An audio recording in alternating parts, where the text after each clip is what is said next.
ঠিক আছে, শুয়ে পড়ো। পুলিশ ভাই, রং করছিলাম, বিল্ডিং এ দুইটা শয়তান ছেলে আমার দড়ি কেটে দিয়েছিল। আমি নিচে পড়ে আহত হয়েছিলাম। ওদেরকে ধরেন। তুমি চিন্তা করো না, ওদেরকে ধরে নিয়ে আসবো আমি। হায় হায়, কামটা করছে কি? পুলিশকে বিচার দিয়েছে। বলে রে।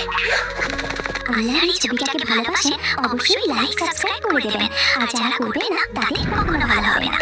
আল্লাহকে ভালোবাসলে লাইক সাবস্ক্রাইব করে দিন প্লিজ।